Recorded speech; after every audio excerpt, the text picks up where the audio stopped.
नमस्कार दोस्तों, स्वागत है आप सभी का हमारे इस चैनल भगवान लोक पर। दोस्तों, अगर आप भी अपनी लाइफ में कुछ नया सीखने की चाह रखते हैं तो इस चैनल को अभी सब्सक्राइब कर लें। श्री शिवाय नमस्तुभ्यम, हर हर महादेव। दोस्तों, आप सभी लोग जानते हैं कि 4 अगस्त 2024 रविवार को पड़ रही है हरियाली अमावस्या। दोस्तों, यह जो अमावस्या है श्रावण महीने में पड़ने वाला सबसे बड़ी अमावस्या है, क्योंकि यह श्रावण के दिनों में पड़ रही है, जिसका बहुत ही बड़ा और विशेष महत्व होता है। और ऐसा दिन पूरे साल में सिर्फ एक ही बार आता है। और दोस्तों, आप सभी लोग जानते हो कि अमावस्या का अगर सबसे बड़ा कोई उपाय है तो वो 11 चावल के दाने वाला उपाय है। तो दोस्तों, इस रविवार की अमावस्या तिथि के दिन आप लोगों को इस 11 चावल के दाने वाले उपाय को जरूर करना है। बहुत सारे लोग होंगे जिन लोगों ने इस उपाय को न किया हो, मतलब पूरा साल निकल गया, उन्होंने किसी भी दिन इस 11 चावल के दाने वाले उपाय को न किया हो। पर दोस्तों, आपके पास एक आखिरी मौका बचा हुआ है, जो 4 अगस्त के दिन। तो इस दिन आप लोगों को इस वाले उपाय को जरूर कर लेना है। भले ही आपने पूरे महीने भर इस उपाय को न किया हो, पर अगर आपने इस श्रावण महीने की अमावस्या के दिन अगर इस वाले उपाय को कर लिया तो आपको इस उपाय को करने का वो फल मिलेगा जिसकी आपने कभी कल्पना भी नहीं करी होगी। इसीलिए आप लोग इस वाले उपाय को एक बार जरूर कर लेना, ताकि आप लोगों के हाथ से यह मौका न जा सके और आपको इस उपाय को करने का फल मिल सके। दोस्तों, यह उपाय पंडित जी ने अपनी अभी की ही श्री शिव महापुराण की कथा में बताया है, जिस उपाय को आज हम आपको बहुत अच्छे से समझाने वाले हैं। इस वीडियो को देखने के बाद इस उपाय को समझने के लिए आपको कोई और वीडियो को देखने की जरूरत नहीं पड़ेगी। तो चलिए दोस्तों, उपाय को शुरू करते हैं। देखिए, यह इस श्रावण महीने की रविवार अमावस्या के दिन यह इतना खास होता है, इतना महत्वपूर्ण होता है। देखा है, कभी कभी बड़े बड़े पूजा पाठ अनुष्ठान से जो मनोकामना पूर्ण नहीं होते, वो श्रावण महीने के दिन एक छोटे से उपाय करने से ही आपकी मनोकामना पूर्ण हो जाती है। और बहुत सारे लोगों ने इस उपाय को किया भी है और उनको इस उपाय को करने का फल भी जरूर मिला है। अगर आप लोग भी इस उपाय को करना चाहते हैं तो आप इस उपाय को पहले अच्छे से समझ लेना, सुन लेना, उसके बाद करना। आपको इस उपाय का फल जरूर मिलेगा। और इस उपाय को कर लेने से आपके घर में चाहे किसी भी प्रकार की दुख और समस्या क्यों न चल रही हो, आपको उसका कारण भी नहीं पता है कि भाई यह समस्या किस कारण से चल रही है। उसका कुछ भी कारण हो सकता है, जैसे पितृदोष हो सकता है या किसी भी तरह का मंगल दोष भी हो सकता है। तो इस दिन आप लोगों को यह वाला उपाय कर लेना है। यह एक ऐसा उपाय है जिस उपाय को अगर किसी विशेष दिन पर किया जाए तो भाई उस विशेष दिन का जो है वह तो हमें मिलता ही मिलता है, पर हमने उस दिन पर इस उपाय को किया है तो हमें उससे भी बड़ा फल मिलता है। और फल बहुत जल्दी मिलता है, क्योंकि आप इस उपाय को बहुत ही बड़े और विशेष दिन पर कर रहे हो। तो चलिए अब उपाय के बारे में बात करते हैं, लेकिन उससे पहले आप लोगों को यह जानना आवश्यक है कि आखिर यह उपाय किस समय करना है, किसको करना है और कैसे करना है। तो चलिए हम आगे आपको वीडियो में एक एक करके बता देते हैं। लेकिन उससे पहले अगर आप लोग हमारे चैनल पर पहली बार आए हैं या फिर मेरी आवाज पहली बार सुन रहे हैं तो हमारे चैनल को सब्सक्राइब जरूर कर लेना और इस वीडियो को लाइक करके कमेंट बॉक्स में श्री शिवाय नमस्तुभ्यम ओम नम शिवाय जरूर टाइप कर देना। तो दोस्तों, इस 11 चावल के दाने वाले उपाय को हमें इस हरियाली अमावस्या के दिन कैसे करना है, किसको करना है, किस समय करना है और कहां पर करना है, ये सारे सवालों के जवाब आपको इस वीडियो में मिल जाएंगे। और जो ये वीडियो देखेगा भाई, उसको 11 चावल के दाने वाला उपाय जरूर करना चाहिए, क्योंकि इस दिन एक चावल के दाने का भी बहुत ही बड़ा और विशेष महत्व होता है। और जब बात आ जाए 11 चावल के दाने की तो ये सोने पे सुहागा वाली बात हो जाती है और ये एक बहुत ही बड़ा उपाय हो जाता है इस रविवार अमावस्या का। तो अब दोस्तों, इस 11 चावल के दाने वाले उपाय को आखिर करना किसको है, सबसे पहले हम लोग वो बात जान लेते हैं। तो देखो, घर की जो बड़ी माताएं बहनें होती हैं, उन माताओं बहनों में से कोई भी एक बड़ी माता बहन इस वाले उपाय को कर सकती है। और दोस्तों, अगर आप चाहें तो अपने घर में से सभी सदस्यों को भी इस उपाय को करवा सकते हैं। अगर किसी व्यक्ति की खुद की कोई मनोकामना है, खुद की कोई दुख और परेशानी है जो कि वह अपने लिए ही करना चाहता है इस वाले उपाय को, तो वह खुद अपने लिए भी कर सकता है। बाकी अगर कोई घर में से ऐसा है जो कि अपने पूरे घर परिवार की सुख और शांति के लिए ये वाला उपाय करना चाहता है तो भाई वह भी कर सकता है, उसमें भी कोई दिक्कत वाली बात नहीं है। कहने का मतलब ये है कि इस उपाय को हर एक सदस्य भी कर सकता है और पूरे घर परिवार के सदस्य के लिए घर की बड़ी माताओं बहनों में से कोई एक माता बहन भी कर सकती है। माताएं बहनें अगर घर में उपस्थित न हो या वो यह वाला उपाय न कर पा रही हो तो फिर घर का कोई बड़ा सदस्य भी इस 11 चावल के दाने वाले उपाय को कर सकता है, चाहे फिर वह पुरुष ही क्यों ना हो, उसमें कोई भी दिक्कत वाली बात नहीं है। अब दोस्तों, इस 11 चावल के दाने वाले उपाय को हमें करना कहां पर है? हमें इसे शिव जी के मंदिर में जाकर करना है। बहुत सारे लोग प्रश्न करते हैं हर एक उपाय को करते समय क्या हम इस उपाय को घर पर कर सकते हैं? तो इस वाले उपाय को आप घर पर नहीं कर सकते हो। इस वाले उपाय को करने के लिए आपको शिव जी के मंदिर ही जाना पड़ेगा। उसके बाद में दोस्तों जो अगला प्रश्न निकल कर आता है वो यह आता है इस उपाय को लेकर कि आखिर इस उपाय को हमें किस समय करना है, सुबह के समय करना है कि शाम के समय करना है? तो देखो, इस वाले उपाय को आप लोग सुबह के समय भी कर सकते हो और शाम के समय प्रदोष काल में भी कर सकते हो। अब अगर आप पूछो कि भाई सबसे उत्तम समय कौन सा रहेगा इस 11 चावल के दाने वाले उपाय को करने का, तो हम आपसे बस यही कहेंगे कि इस उपाय को आप सुबह के समय करेंगे तो ज्यादा बेहतर होगा। बाकी अगर प्रदोष काल शाम के समय भी करेंगे तो भी अच्छा होगा, उसमें कोई भी दिक्कत वाली बात नहीं है।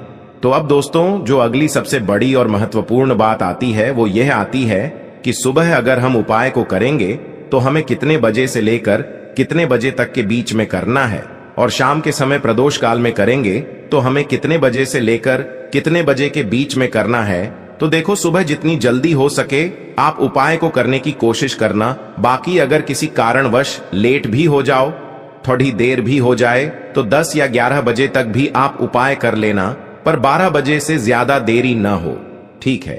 इस बात का ध्यान रखना। उसके बाद में दोस्तों अगर शाम के समय प्रदोष काल की बात करें, प्रदोष काल का जो समय होता है वो शाम के 6 बजे से शुरू हो जाता है। मतलब शाम के 6 बजे से लेकर 7 बजे के बीच का जो समय होता है ये समय प्रदोष काल का समय होता है। पर अभी जो मौसम चल रहा है इस मौसम में जो है शाम बहुत देरी से होती है, तो आप इस उपाय को 7 या 8 बजे के बीच में भी कर सकते हो। मतलब शाम के 6 बजे से रात 8 बजे के बीच में आप कभी भी इस वाले उपाय को कर सकते हो, उसमें कोई भी दिक्कत वाली बात नहीं है।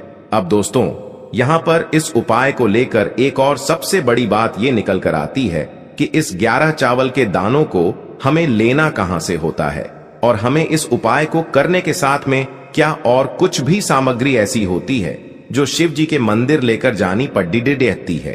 तो देखो यहां पर हम आपको बता दें, सबसे पहले आप लोग ये जान लो कि यह जो 11 चावल के दाने वाला उपाय है, सिर्फ और सिर्फ आप उपाय की सामग्री लेकर कभी भी शिव जी के मंदिर मत जाना, क्योंकि हमें भगवान के सामने यह नहीं दर्शाना है कि अगर हम भगवान शिव जी के मंदिर आए हैं तो अपने फायदे के लिए आए हैं। तो इसलिए जो भी पूजन सामग्री है उपाय सामग्री है। 11 चावल के दाने, इसके साथ में आपको पूजन सामग्री भी जरूर लेकर जाना है। देखो, अगर सुबह के समय उपाय कर रहे हो तो सीधी सी बात है, 1 लोटा जल तो आप लेकर जाओगे ही जाओगे। वही 1 लोटा जल अगर मिट्टी का जल हो तो बहुत अच्छा रहेगा। मिट्टी का जल कैसे बनाया जाता है इसके लिए हमने पहले से बहुत सारी वीडियोस बना दी है। आपके पास इस दिन एक आखिरी मौका रहेगा मिट्टी का जल शिव जी पर चढ़ाने का और उपाय को करने का।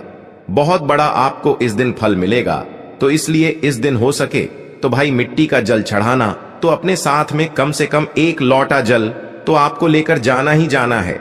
अगर मिट्टी का जल नहीं है तो घर का जल भी आप इस्तेमाल कर सकते हो। इसके अलावा जो भी पूजन सामग्री है, देखो 11 चावल के दाने ये अलग आपके रहेंगे और जो आपकी पूजन सामग्री रहेगी वो अलग रहेगी। पूजन सामग्री में आप जो भी चीज लेकर जाना चाहे वो लेकर जा सकते हैं, उसमें कोई भी दिक्कत वाली बात नहीं है। वहीं अगर हम बात करें शाम के समय की, तो शाम के समय शिव जी पर जल नहीं चढ़ता है, इसीलिए शाम के समय आप लोग एक दीपक तैयार कर लें जो कि गोल बत्ती का आटे का शुद्ध देसी गाय का घी का होगा, है ना? इस बात का आप लोगों को ध्यान रखना है और इस दीपक को आपको घर से जलाकर नहीं लेकर जाना है, भगवान शिव जी के मंदिर में जाकर ही जलाना है। इस बात का भी आप लोगों को ध्यान रखना है। अब दोस्तों यहां पर हमें इस बात को समझना है कि यह 11 चावल के दाने हमें लेना कहां से है। क्या हमें दुकान से लेकर आना है, या हमें अपने घर से लेना है, या कहां से लेकर आना है, और कौन से चावल लेना है, क्योंकि चावल भी बहुत प्रकार के होते हैं। तो देखो, इन सभी सवालों के जवाब आप लोग एक बात में सुन लो कि भाई ये जो उपाय है, इस उपाय में आपको ये नहीं देखना है कि भाई कौन से चावल है, कौन से चावल नहीं है। बस जो भी चावल ले रहे हो वो चावल का दाना सबूत होना चाहिए, मतलब साबुत होना चाहिए, टूटा हुआ नहीं होना चाहिए, कटा पिटा नहीं होना चाहिए। ये बात आपको ध्यान रखना है। बाकी आपका चावल बासमती हो या सादा चावल हो या कोई सा भी चावल हो, उसमें कोई भी दिक्कत वाली बात नहीं है।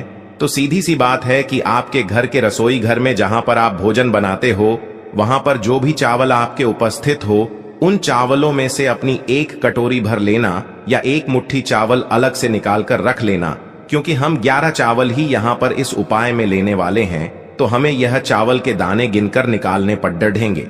इस बात का आप लोगों को ध्यान रखना है। तो अपने उस चावल की कटोरी में से या चावल में से 11 ऐसे चावल के दाने आप लोग निकाल लो जो कि टूटे हुए ना हो, कटे पिटे ना हो, जिनमें कोई दाग ना लगा हुआ हो, है ना। अच्छे साबुत चावल के दाने 11 दाने आप लोग निकाल कर रख लो और इन्हें किसी भी एक कागज की पुड़िया में या किसी एक छोटी सी कटोरी में आप लोग रख लो, ताकि यह सुरक्षित रहे। आपके एक भी चावल का दाना इधर उधर ना हो और आपका उपाय भी पूरा अच्छे से हो जाए। तो भाई जैसे ही आपका उपाय की जो सामग्री है, 11 चावल के दाने ये तैयार हो जाते हैं, उसके बाद मैं आपको जो भी अपनी पूजन सामग्री है, सुबह के समय कर रहे हो तो एक लोटा जल या पूजन सामग्री जो लेकर जाना चाहो उसकी भी तैयारी कर लेना। और शाम के समय जा रहे हो तो भाई अपना जो दीपक है उसे तैयार कर लेना, ठीक है। और उपाय को करते समय शुद्धता का विशेष रूप से ध्यान रखना, ठीक है। सुबह सुबह स्नान करने के बाद ही उपाय को करने की आप लोग तैयारी करना। उसके बाद अगर शाम के समय की बात करें तो शाम के समय आपको स्नान करने की जरूरत नहीं है, पर शुद्धता का ध्यान रखना है। आपको स्नान तो नहीं करेंगे, आप हाथ मुंह धोकर भी इस वाले उपाय को शाम के समय प्रदोष काल में कर सकते हैं। इसमें कोई दिक्कत वाली बात नहीं है। तो आप अपने उपाय की पूरी सामग्री तैयार करके आपके पास ही में जो आपका शिव मंदिर हो वहां पर पहुंच जाइए। सबसे पहले शिव मंदिर में जाकर आप लोगों को उपाय नहीं करना है, पहले भगवान के दर्शन करना है, भगवान से आशीर्वाद प्राप्त करना है। फिर शिव जी की शिवलिंग के पास में आना है। शिवलिंग के पास में आने के बाद आप जो पूजन सामग्री लेकर आए हुए हैं, जैसे कि सुबह गए हुए होंगे तो एक लोटा जल और जो भी पूजन सामग्री लेकर आए हैं, आप उनसे भगवान शिव जी की पूजन कीजिए। सबसे पहले तो एक लोटा जल ही चढ़ेगा, उसके बाद में आपकी पूजन सामग्री चढ़ेगी। उसके बाद में अगर दोस्तों शाम के समय अगर आप इस उपाय को कर रहे हो तो अपने साथ में कम से कम एक जो दीपक है गोल बाती का जो आप अपने साथ में लेकर गए हो, उस दीपक को मंदिर में जाकर अपनी माचिस से जलाना है और उस दीपक को शिवलिंग के पास में रखना है, ठीक है। इस दीपक को रखने के बाद ही आप लोगों को अपना ये वाला उपाय शुरू करना है। और दीपक को ज्यादा पास में मत रखना, वैसे भी गर्मी पड़ रही है, भगवान शिव जी को आंच नहीं लगनी चाहिए, है ना। तो भाई जैसे ही आपकी पूजा अर्चना हो जाती है, आप भगवान शिव जी को प्रसन्न कर लेते हैं। उसके बाद में शिवलिंग के पास ही में आप कहीं पर बैठ जाइए, सामने या आसपास जिस जगह पर आपको बैठना हो वहां पर बैठ जाइए और अपने वह 11 चावल के दाने अपने सामने निकाल कर रख लीजिए, क्योंकि अब यहाँ पर उपाय को यहाँ पर करने की आपको तैयारी करना है। और इस तरीके से जब आप उपाय करेंगे, पूजन सामग्री करने के बाद, पूजन अर्चना करने के बाद, तो आपको उपाय का फल बहुत जल्दी और बहुत बढ़ा होकर मिलेगा। तो अपने 11 चावल के दाने अपने सामने निकाल कर रख लेना। और यह जो उपाय है यह आपकी सीधे हाथ की हथेली से होगा, इसलिए इस बात का भी विशेष रूप से ध्यान रखना है।